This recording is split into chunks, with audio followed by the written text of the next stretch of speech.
Hey, welcome back to Evil's Comics. This guy right here is Evil Mike, and I got another review for you. This is Image Comics Echolands issue number 3. It is the Sideways comic, and I was kind of afraid reading this digitally that it might not work so well. It reads wonderfully digitally. It's actually kind of easier than reading a regular comic because it's sideways. All you got to do is scroll a little and flash over. So it was kind of a nice surprise. I was really worried about it. Um, Let's get into the who's, what's, whens, and wheres. Um, Echolands is written and created by J.H. Williams III and W. Haden um, Blackman, and then J.H. Williams III also did the art. We got colors by Dave Stewart and letters by Todd Klein. For those of you who are not who have not read the first issues first, I have a review on those. If you would like to skip the read and just listen to the story, check out my reviews on the first 2 issues. But for those of you who are reading and keeping up with the story or just want to know about the story from this point, this is kind of like, I won't say it's a retelling, but it definitely takes characters from other different literature pieces and stuff like that, and they are in this story. The main story follows Hope Red Hood. You could say it's another version of Red Riding Hood, like a futuristic version, because in Echolands, it's not like there's just humans or aliens, or it's a weird mix. There's black and white characters. There's characters that look like they were drawn in the 60s kind of thing. There's robots and wizards and pirates and all kind of stuff going on in this comic. But for the main part, the story is pretty simple. It's about Hope and her crew. They rob this wizard who happens to be the predominant government in the world or whatever. And they robbed him for a jewel that they thought they were going to make a lot of money off. The jewel happens to be something important to the wizard, so he has sent out, he calls it his daughter, but as far as we've seen, she's almost like a mix of technology and a robot, kind of organic robot kind of thing. She is sentient, she talks and stuff like that, and she doesn't her communication doesn't come off like a robot does, but she does show a lot of features, technology-wise, that she is mixed with. So with Hope and them stealing it looks like a triangle, shaped gem, but they have basically been on the run since that point, and that's basically the first 2 issues. They ran into, and I don't know if they've given her a name, but they've run into the kind of android. That's what I'm going to call her for now, for the rest of this review. But they've run into the android a couple different times in her pursuit trying to get the gem back. The book started out, and Hope's crew had quite a bit of the members involved. I think there was like 8 when the book first started, and now by issue 3, 3 or 4 of them have already been killed off, not just by the robot, but other things that have kind of come up into play. And I keep saying robot or android. It's more like a mix of wizardry, on how she is, who she is, kind of thing.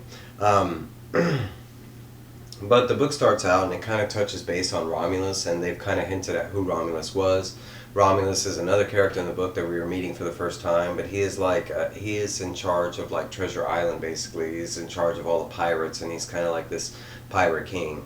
Actually, when you look at him, he kind of looks like Orion from DC and the New Gods. The way his costume and stuff is, he doesn't really look like a pirate. And even most of the people that he has that are supposedly pirates, they look like vampires, and it's like a weird mix of werewolves and vampires, and there's even a guy they call Leatherface, but he looks more like Frankenstein kind of thing. But at the end of the last issue, they were crossing, Red Hood and her crew were crossing the sea, and we had seen that they kind of got shipwrecked, and that this big serpent dragon looking thing kind of emerged out of nowhere, and it wasn't just one, there's multiple of them. But that's where this issue starts out. It ends up with them trying to, for one, get away from the serpents, because it's not just one. There's a whole bunch of them, and they're all like kaiju size, and they're just after the boat and stuff. But one of her members ends up going missing. His name is Rabbit, and then the rest of them kind of wash up on shore. There is an epic fight scene between Hope and one of the serpents trying to save her friend Rabbit. and it's like the second time we've gotten to see her like lightsaber staff. But she does kind of she doesn't kill the serpent, but she ends up like stabbing in that eye and ends up like going away from him. They end up washing up on the beach. We are greeted by our first iteration of the werewolves, who directly work for Romulus and the pirate crew. But they are just taken to Romulus. We find out in the backstory that Romulus and Hope used to be like a relationship type of item, and somewhere along the lines, Hope being a thief and him being a pirate, something went down the wrong way. Like maybe Hope ended up screwing him or stealing some stuff, and they just haven't talked in a long time.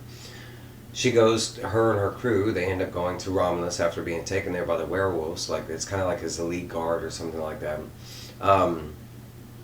But they end up, going in front of Romulus, and they just need help. One of their friends is badly injured. They need food, and they also need a boat. And they're offering the gem that they stole to give to Romulus if he, gives them all that kind of stuff.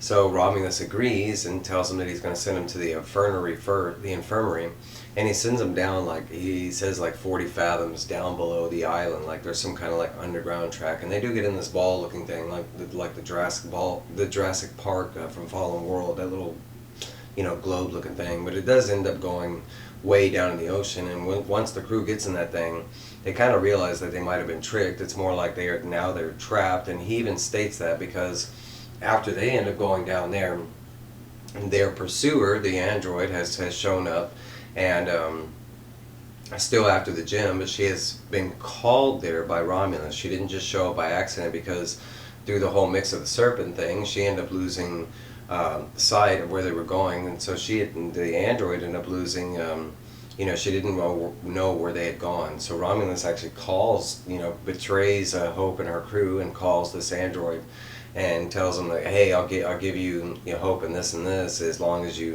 if y'all can treat my island as like its own country and never come here again, type of thing. And she's just like, me and the wizard have tolerated y'all for too long, and she's like, if y'all don't just give us Hope now, she's like, she says something like she's just going to decimate the island and pull the island down under the water. And he's like, I mean, it's just you have no army. And she's like, oh, I don't need an army, I brought Armageddon. And she literally like pulls out this gem from underneath her cloak and weird mix of organic material, and she unleashes that gem, and it just, they don't show Romulus die, but almost everybody in this courtroom ends up perishing, and it just looks like a ton of fire that goes off in this ring that goes around that gem that she holds. Down below, and as they're going, to wherever the infirmary is, even if they are going to the infirmary, because we haven't found that out yet, but they know that something went wrong up above, because the whole island just lights up in fire above them, and they start really realizing not only that have they been betrayed, but they have danger coming on the way, type of thing.